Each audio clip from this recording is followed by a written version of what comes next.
Let us talk about transforming anger with our inner child. When we experience anger, it can often feel like your body is heating up, is burning up, and it feels like it is engulfed in flame. Sometimes you might even feel trapped, like you're inside a pressure cooker. And it is very interesting because the moment when we experience this anger, whatever the situation that we found ourselves in, most of the time is not really the root cause of the issue.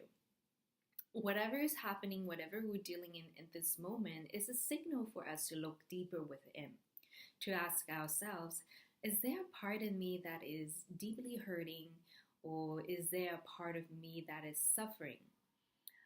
Some of the other questions that we can ask ourselves is, are we angry because we're trying to protect ourselves from hurt or from danger? And if so, what kind of danger is in our mind? Is it because that we're angry because deep down we're afraid that we'll be alone? Or deep down we're afraid that nobody will like us, nobody would like to hang out with us? We want to go deeper and find out what is the core fear that we are dealing with. What is it that triggered this emotion of anger? So, for example, let us think about a scenario such as rescuing a distressed animal. When the animal has been through so much suffering and abuse, even when you're coming in with a good intention, what does that distressed animal usually do? They might express the hurt through avoidance, like hiding. But on the other hand, some animals may express that hurt through anger. They may want to bite you, they may want to scratch you, even though you're here to help them. And this is because they're frightened, they're scared, and they have suffered deeply. So, what do we do as the helper? We need to tend to the animal with the greatest compassion, with patience, and with understanding. So our emotional body and this anger is very much like a living being. It also needs us to embrace it through unconditional presence and care. Now, with time, once the animal are able to calm down, to trust the rescuer, then you see it start to calm down and it feels relieved in your presence.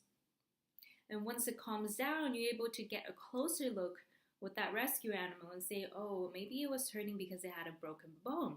It's not visible from the outside, or it might have a small thorn in its paw, or some other issues that they're dealing with internally that we might not be able to see with our physical eyes. So very similar with the anger as well. Once we're able to allow it to process it in a healthy and wise way, we can now dive deeper to see what is this anger coming from. Another way to connect with deep-seated emotional wounds is to heal with our inner child. Now, we all have an inner child within us that wants to connect with us. We ourselves have sometimes separated ourselves and think that we are just this adult self that I'm seeing right now in the mirror.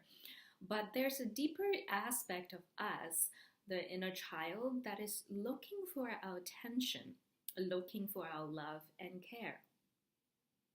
Too often as we become adults, we kind of forget or we abandon that part of ourselves. Like I remember when I was growing up, I would just be like, okay, no more stuffed animals. It's not adult-like, or no more doing this, or meeting my emotional needs because I thought it was immature. I thought that, oh, I'm an adult now. I don't need anyone. I should be able to be independent.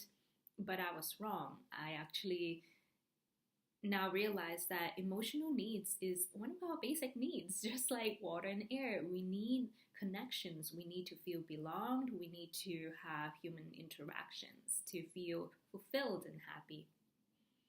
So when we start to feel stuck, trapped, or feel like you've lost yourself, it is time for us to dive deep into the subconscious and to understand what happened to our inner child.